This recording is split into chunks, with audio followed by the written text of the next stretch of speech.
Dans l'imaginaire populaire, la dictature est un aspect plutôt négatif. Il existe cependant de nombreux leaders qui montrent les bons côtés de la dictature. Bienvenue dans Aubergine Français. Aujourd'hui, nous faisons le décompte du top 10 des meilleures dictatures.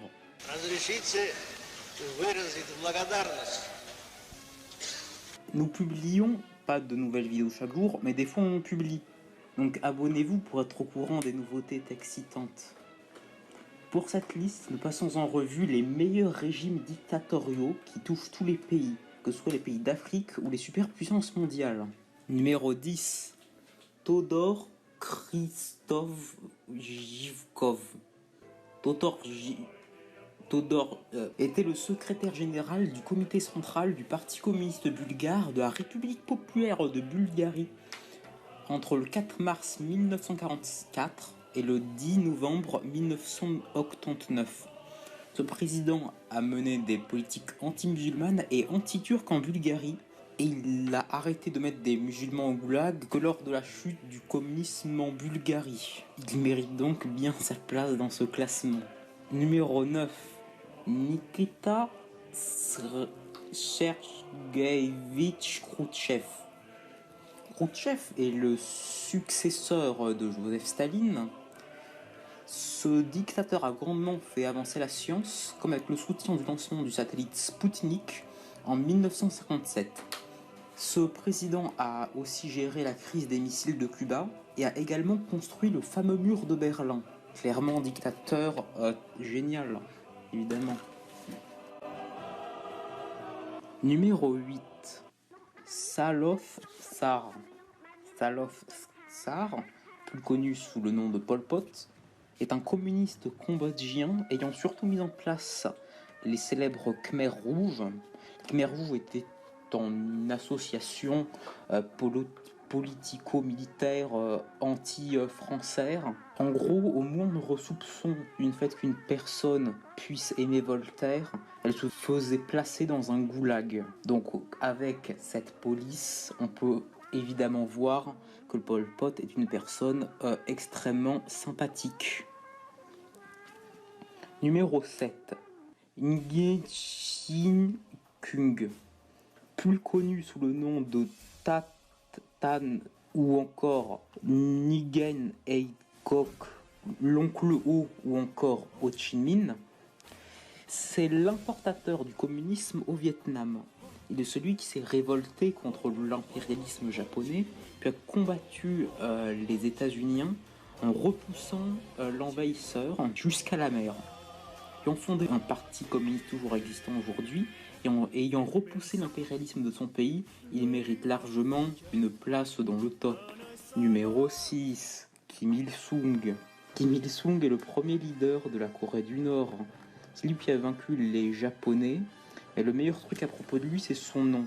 Car si on met tous ces titres dedans, ça donnerait centre du parti, personne supérieure, cher, brillant, respecté, unique leader, cher leader qui est une incarnation parfaite de l'apparence qu'un leader devrait avoir, commandant en chef, grand leader, père des peuples, soleil de l'avenir communiste, étoile brillante de la montagne Paektu, guide des rayons du soleil, chef des forces armées révolutionnaires, garantie de l'unification de la patrie, symbole de l'unification de la patrie, foi de la nation, père adoré, chef du parti du pays et de l'armée, leader, général, grand chef de notre patrie et de notre nation, grand général adoré et respecté, commandant toujours victorieux et volontaire, soleil du socialisme et des nations, grand soleil de la vie, grand soleil de la nation, père de la nation, chef mondial du XXIe siècle, grand leader sans égal, soleil éclatant du XXIe siècle, grand soleil du XXIe siècle, chef de glorieux du XXIe siècle, politicien incroyable, grand homme qui est descendu du ciel, glorieux général descendu du ciel, chef suprême de la nation, soleil éclatant du Juche, leader du parti et du peuple, grand maréchal, général invincible et triomphant, cher père, étoile directrice du XXIe siècle, grand homme qui est un homme d'acte,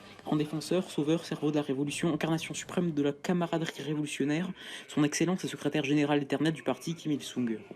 Numéro 5. Vladimir Ilyich Ulyanov. Vladimir Ilyich Ulyanov, qui est plus connu sous le pseudonyme de Lénine, est le tout premier président du glorieux pays de l'URSS.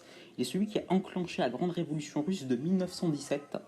C'est également lui qui a pris la décision de massacrer la famille royale et également de créer les bases du système de goulag, même s'il ne savait pas exactement la même structure que les goulags que nous connaissons tous. Numéro 4. Thomas Sankara. Thomas Sankara était le dictateur de Haute-Volta, qui était avant le 8e pays le plus pauvre du monde. Il a fait vacciner plusieurs millions de personnes, augmenté de 60% le taux d'alphabétisme, a planté plus de 100 millions d'arbres, a augmenté énormément la production agricole du pays, permettant à chaque Burkinabé de manger 2 repas par jour. Et il a fait tout ça en refusant les aides économiques des impérialistes états-uniens. L'impérialisme domine le voltaïque. Et l'homme voltaïque va dominer la femme voltaïque. Numéro 3, Mao Zedong ou Mao Tse-tung. Mao Tse-tung est le premier dirigeant de la République populaire de Chine. Il est celui qui a donné à la Chine son statut de superpuissance actuelle. En plus, c'est un leader communiste qui a refusé la déstalinisation et a continué à appliquer les méthodes de Staline, même si ce n'était plus les méthodes à la mode. Je me demande vraiment pourquoi. Et donc du coup, c'est un dictateur relativement épique. Numéro 2. Josip Broz Tito, ou Tito tout simplement. Il a tout simplement uni la Yougoslavie sous le socialisme. C'est déjà quand même pas mal. Mais avant ça, il a mené des opérations clandestines pour le compte du Comintern avec le nom Walter. Et rien que ça mérite bien cette place-là au classement. Mention honorable. Léonid Brejnev, il a signé des trucs antinucléaires. Yuri Vladimirovitch Andropov, déjà il a le nom le plus russe possible, et en plus il a aussi fait plein de trucs random. Konstantin Oustevitch Kchirg, c'est le leader qui est après Andropov. Mikhail Sergeyevitch Gorbatchev.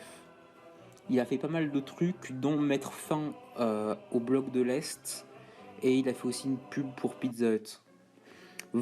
Volodymyr Antodovitch Ivashko était le leader de l'URSS pendant 5 jours, puis après le pays s'est effondré.